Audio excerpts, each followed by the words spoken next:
제가 오늘 발표할 주제는요, 국내 자산 양도시 세무관리입니다.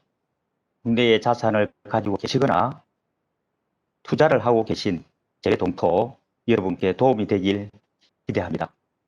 그럼 발표를 시작하겠습니다. 발표 순서는 한국의 양도소득세 개요를 간단히 살펴보고요. 거주자와 동일한 혜택을 주는 국내 부동산 양도시의 감면 제도 등을 알아보도록 하겠습니다. 이어서 올 7월부터 시행 중인 재외동포 부동산 양도 신고 확인서 제출 의무 등 의무사항에 대해서도 살펴보도록 하겠습니다. 자, 먼저 양도소득세 일반 개요가 되겠습니다. 자, 먼저 양도소득세를 이해하려면 양도의 개념이 무엇인지 이해할 필요가 있습니다. 소득세법에서는 자산에 대한 등록에 관계없이 매도, 교환, 법인에 대한 힘무 출자 등을 통하여 그 자산을 유상으로 사실상 이전하는 것을 양도라고 정의하고 있는데요. 따라서 대가 지급 없이 무상으로 이전받는 상속이나 증여와는 차이가 있겠죠. 미등기 양도 자산도 양도소득세 과세 대상이 되는 것입니다. 한국의 소득세법은 개인의 소득에 대하여 과세하는데요. 여기에서 소득을 얻는 개인이 거주자냐, 비거주자냐에 따라서 납세 의무의 범위가 달라지게 됩니다. 자, 여러분 잘 아시는 바와 같이 거주자의 경우는 국내외 자산 양도시에, 비거주자의 경우에는 국내 소재 자산 양도시에만 납세 의무가 있습니다. 특히 양도세 계산 시 비과세, 다음에 감면, 장기 보유 특별공제 적용에 있어서 비거주자에게는 혜택을 배제하거나 차등을 두고 있죠. 자, 그러면 비거주자란 무엇일까요? 비거주자란 개념 자체가 상당히 어렵습니다. 우리 소득세법은 거주자, 비거주자로 표현을 하고 있습니다. 자, 그러면 우리 소득세법에서 거주자를 국내에 주소를 두거나 183일 이상 거소를 둔 개인을 거주자라고 하고 있으며 거주자가 아닌 개인을 비거주자라고 정의하고 있습니다. 따라서 국적을 가졌거나 외국 법령에 의하여 그 외국의 영주권을 얻은 자로서 국내에 생계를 같이 하는 가족 등이 없는 경우에는 국내에 주소가 없는 것으로 봐서 비거주자로 보게 됩니다. 실무상 거주자, 비거주자의 판정이 어려운 경우가 많아 소송 등이 많이 제기되고 있는 실정입니다. 자, 그러면 우리 양도소득세를 과세하려면 과세 대상 자산이 있는데요. 그러면 우리 소득세법에서 규정하고 있는 유형은 크게 5개 유형으로 구분하고 있고 세부적으로 보면 18가지가 되겠습니다. 자, 그러면 양도소득세 계산 구조를 보도록 하겠습니다. 양도소득세는 양도 차익이 있을 때 납부할 세액이 나오게 되죠. 부동산 등 취득시보다 가격이 오르지 않으면 양도소득세를 급증할 필요가 없습니다. 자, 여기 화면을 보시면 양도가액에서 취득가액을 차감하면 양도 차익이 됩니다. 여기에서 장기 보유 특별공제를 차감하면 양도 소득 금액이 나오고요. 여기서 기본공제 250을 차감하면 과세 표준이 나옵니다. 여기에 세율을 곱하면 산출세액이 나옵니다. 한국의 세율이 대단히 복잡하고 자산별로 차이가 있습니다. 자, 여기에 감면세액을 공제하면 결정세액이 나오고 만약에 양도소득세를 무신고했거나 가소신고했다면 가산세가 붙게 되고요. 그 다음에 외국납부세 공제를 등이 있으면 기납부세액으로 저감해서 납부할세액을 계산하게 됩니다. 자, 이제는 재외동포 여러분께서 관심이 많은 내용을 보도록 하겠습니다. 국내에 있는 토지 건물이 공익사업으로 수용될 때 양도소득세를 감면해주고 있는데요. 먼저 강제로 수용되는데도 양도소득세를 내어야 하는가? 즉, 내 의사와 관계없이 어쩔 수 없이 넘기는데 세금을 내는 것은 억울하다고 하는 분들이 꽤 많습니다. 답은 수용으로 토지 대가를 받기 때문에 양도의 개념에 해당이 되고요. 따라서 납부를 해야 합니다. 그러나 우리 조세 특례제한법은 이러한 점을 고려하여 산출세액에서 일정한 비율의 세금 감면을 해주고 있습니다.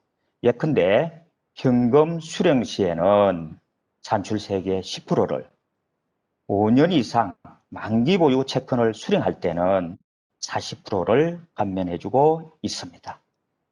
이 제도는 재외동포 여러분에게도 거주자와 동일하게 적용하고 있습니다. 자, 그림에서 보이시죠?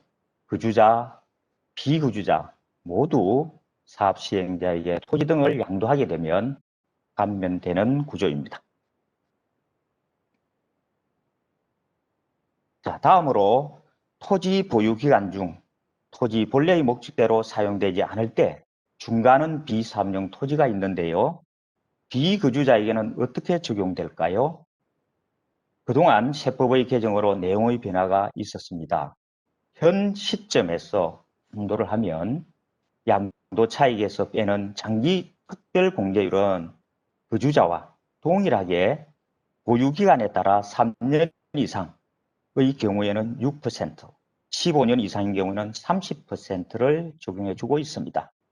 다만 세율은 6 내지 42%의 기본세율에 10%를 추가하여 적용하므로 사업용 토지보다 세금 부담이 커지게 됩니다.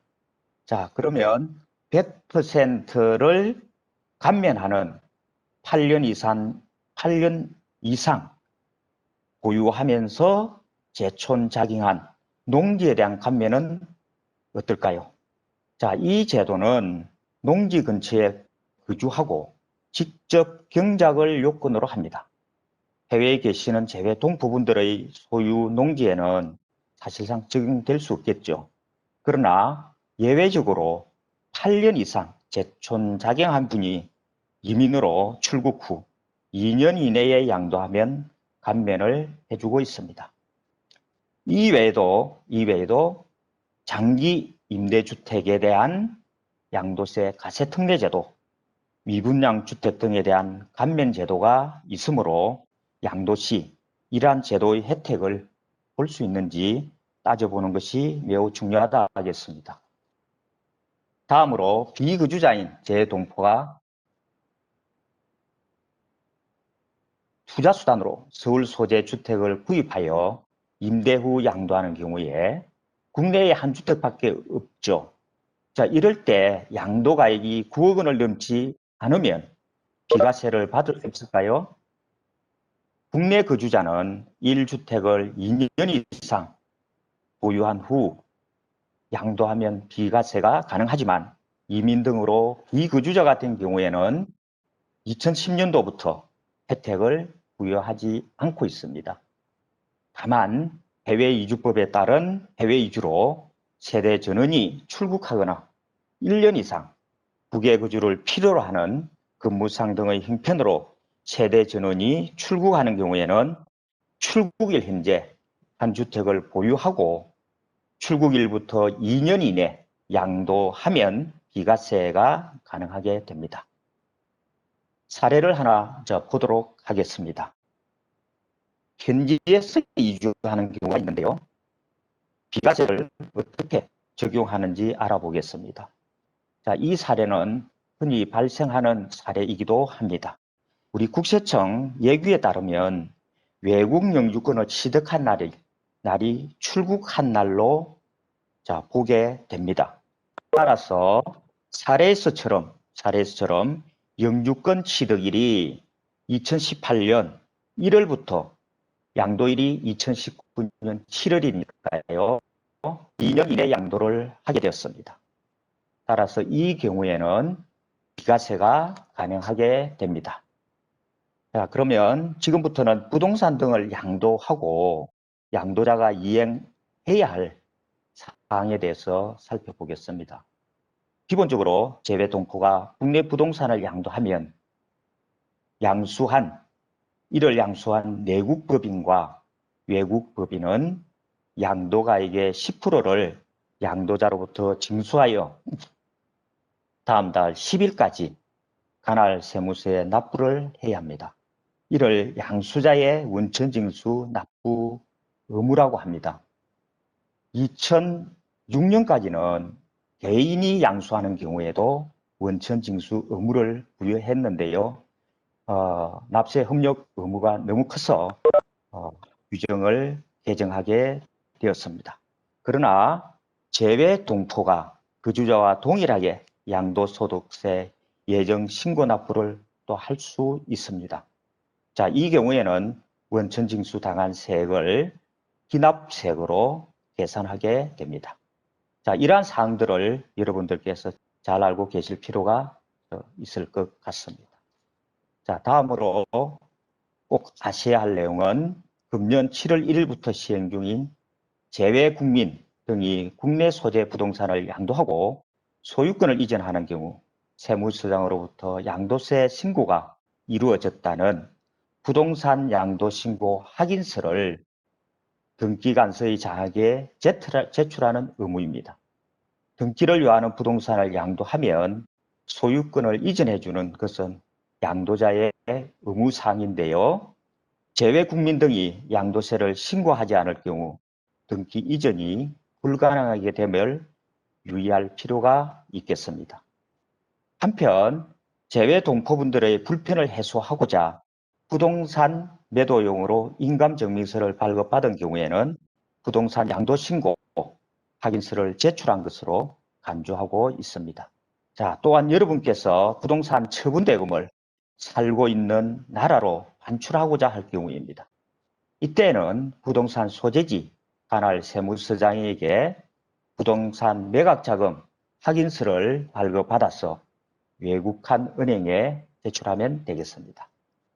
지금 말씀드린 내용은 국내에 살고 있는 국민이나 재외동포 여러분 모두 똑같게 적용되는 내용인데요.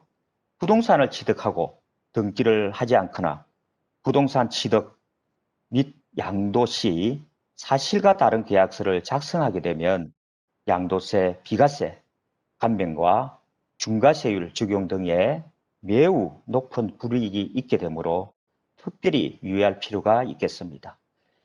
그래 상대방의 요구를 거절하지 못해 이러한 방법을 쓰는 분이 간혹 있어 특별히 언급함을 양해해 주시면 고맙겠습니다. 마무리하겠습니다.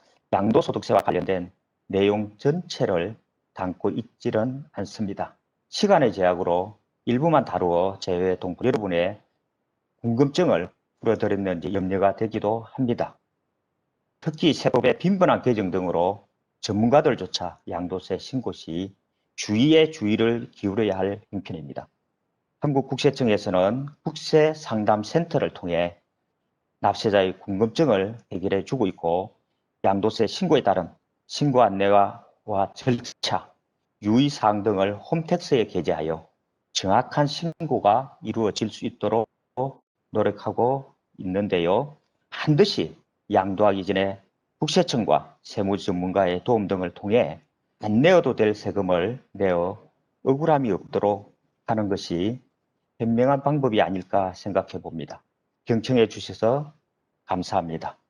끝으로 세계 곳곳에서 최선을 다하시는 재외동포 여러분의 행복과 성공을 기원합니다. 감사합니다.